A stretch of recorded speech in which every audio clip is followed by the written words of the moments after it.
ជនជាតិចិន2នាក់ប្រើឧបករណ៍ផ្ដាច់តេឡេឡានលួចបើកទ្វារយកទ្រព្យសម្បត្តិត្រូវនគរបាលចាប់ខ្លួនកម្លាំងស្នងការដ្ឋាននគរបាលរាជធានីភ្នំពេញស្រាវជ្រាវចាប់ខ្លួនជនសង្ស័យជនជាតិចិន2នាក់ដែលប្រើឧបករណ៍ផ្ដាច់តេឡេឡានដើម្បីលួចយកទ្រព្យសម្បត្តិរបស់អ្នកដទៃនៅខណ្ឌមានជ័យរាជធានីភ្នំពេញ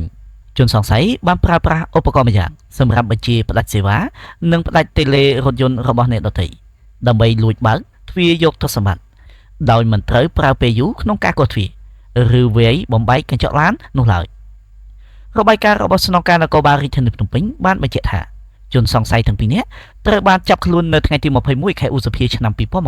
2025ដោយកម្លាំងការិយាល័យនគរបាលព្រំប្រទល់កម្រិតស្រាលសហការជាមួយអធិការដ្ឋាននគរបាលខណ្ឌមានជ័យ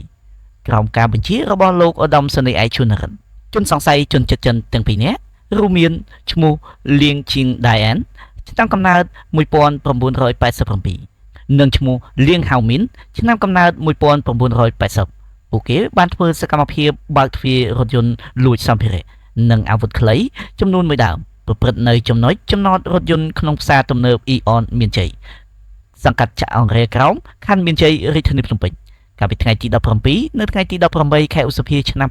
2025នៅពេលចាប់ខ្លួនសមត្ថកិច្ចដកហូតបានអាវុធខ្លីមួយដើមម៉ាក Beretta ពណ៌ខ្មៅនិងគ្រាប់ចំនួន13គ្រាប់ជារបស់ជនរងគ្រោះនិងឧបករណ៍សម្រាប់ផ្ដាច់សេវាប្រព័ន្ធបញ្ជាចំនួន1គ្រឿងមធ្យោបាយធ្វើសកម្មភាពបច្ចុប្បន្នការិយាល័យកំពុងសាកសួរនិងចាត់ការតាមនីតិវិធីច្បាប់